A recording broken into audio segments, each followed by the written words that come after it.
What is to give light must endure burning.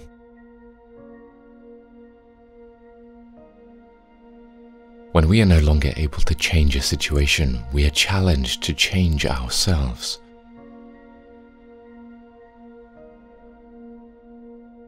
Everything can be taken from a man, but one thing, the last of the human freedoms, to choose one's attitude in any given set of circumstances, to choose one's own way.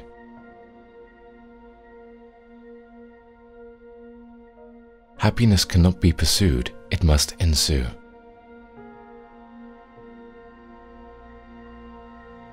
We who lived in concentration camps can remember the men who walked through the huts comforting others, giving away their last pieces of bread. They may have been few in number, but they offer sufficient proof that everything can be taken from a man but one thing, the last of the human freedoms.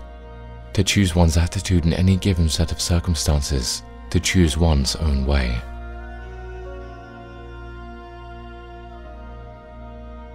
Man does not simply exist but always decides what his existence will be, what he will become the next moment. By the same token, every human being has the freedom to change at any instant.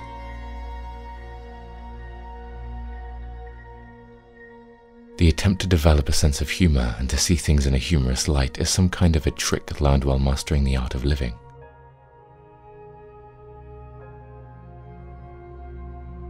What man actually needs is not a tensionless state, but rather the striving and struggling for some goal worthy of him. What he needs is not the discharge of tension at any cost, but the call of a potential meaning waiting to be fulfilled by him.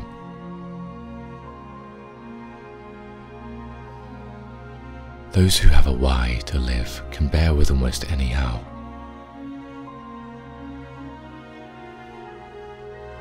In some ways, suffering ceases to be suffering at the moment it finds a meaning, such as the meaning of a sacrifice.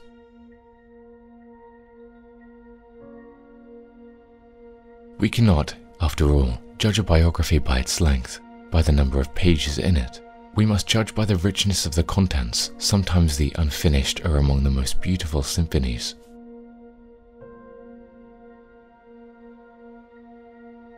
I recommend that the Statue of Liberty on the East Coast be supplemented by a Statue of Responsibility on the West Coast.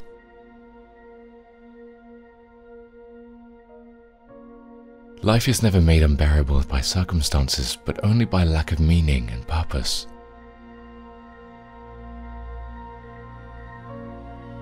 Love goes very far beyond the physical person of the beloved. It finds its deepest meaning in his spiritual being, his inner self. Whether or not he is actually present, whether or not he is still alive at all, ceases somehow to be of importance.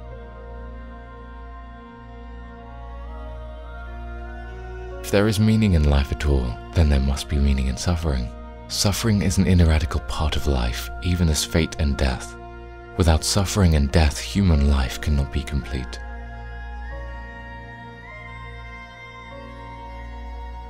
What is demanded of man is not, as some existential philosophers teach, to endure the meaninglessness of life, but rather to bear its incapacity to grasp its unconditional meaningfulness in rational terms.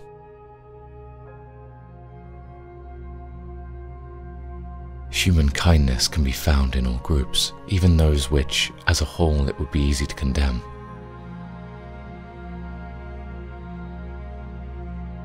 An abnormal reaction to an abnormal situation is normal behavior.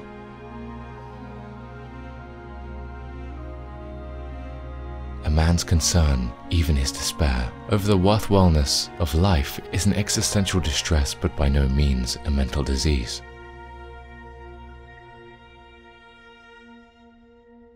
Our generation is realistic, for we have come to know man as he really is. After all, man is that being who invented the gas chambers of Auschwitz.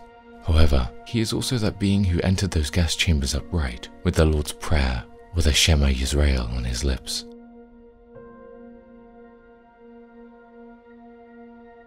A thought transfixed me.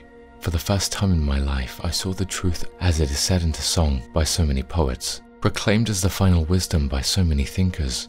The truth that love is the ultimate and the highest goal to which a man can aspire. Then I grasped the meaning of the greatest secret that human poetry and human thought and belief have to impart. The salvation of humanity is through love and in love.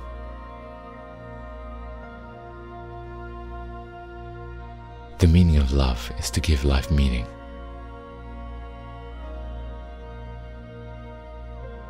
Instead of possibilities, I have realities in my past, not only the reality of work done, and of one loved, and of love loved, but of suffering bravely suffered. These sufferings are even the things of which I am most proud, though these are things which cannot inspire envy.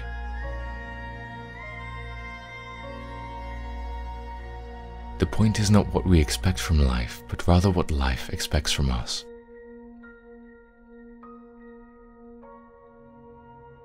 Don't aim at success. The more you aim at it and make it a target, the more you are going to miss it. For success, like happiness, cannot be pursued, it must ensue, and it only does so as the unintended side effect of one's personal dedication to a cause greater than oneself, or as the byproduct of one's surrender to a person other than oneself.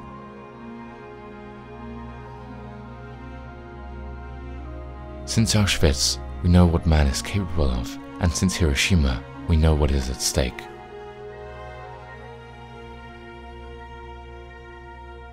Woe to him who saw no more sense in life, no aim, no purpose, and therefore no point in carrying on.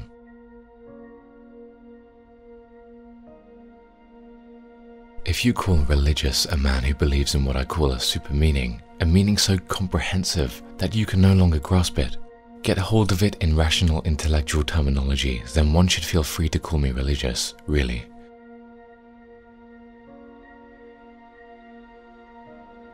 At such a moment, it is not the physical pain which hurts the most, and this applies to adults as much as to punished children. It is the mental agony caused by the injustice, the unreasonableness of it all.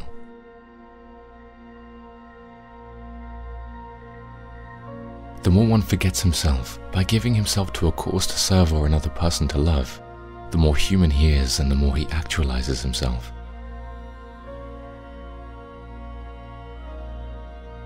Challenging the meaning of life is the truest expression of the state of being human.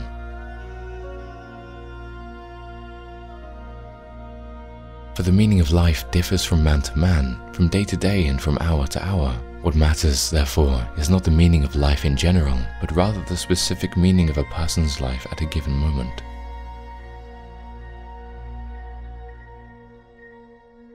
In his creative work, the artist is dependent on sources and resources deriving from the spiritual unconscious.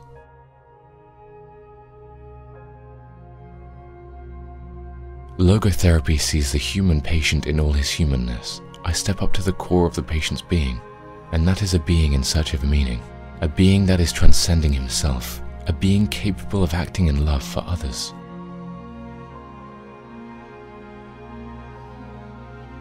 At any moment, man must decide, for better or for worse, what will be the monument of his existence.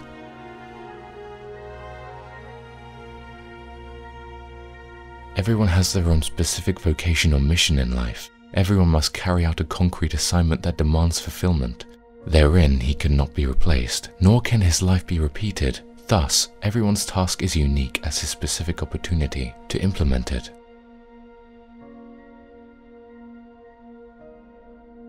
We do not ask life what the meaning of life is. Life asks us, what is the meaning of your life? And life demands our answer.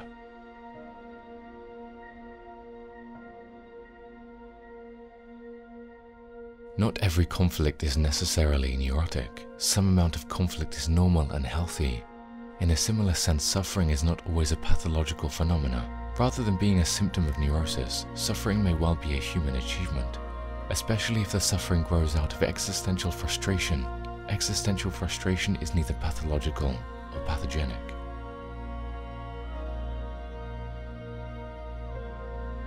Between stimulus and response, there is a space. In that space is our power to choose our response. In our response lies our growth and our freedom.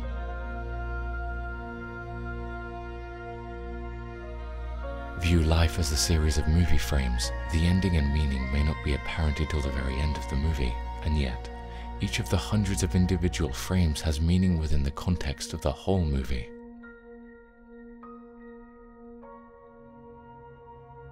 Fundamentally, therefore, any man can, even under such circumstances, decide what shall become of him, mentally and spiritually. He may retain his human dignity even in a concentration camp.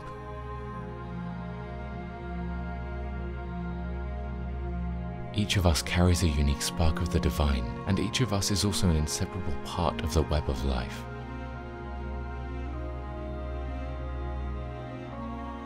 Faith is trust in ultimate meaning.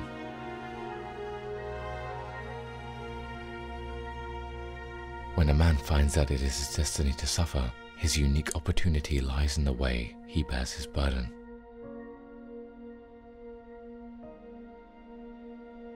Humor was another of the soul's weapons in the fight for self-preservation.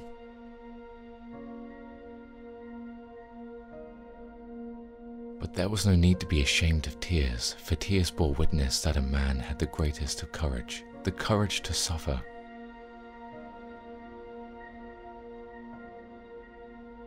Even when it is not fully attained, we become better by striving for a higher goal.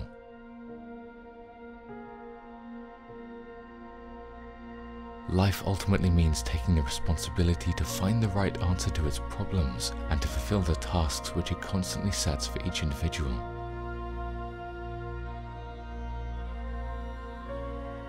Man's inner strength may raise him above the outward fate.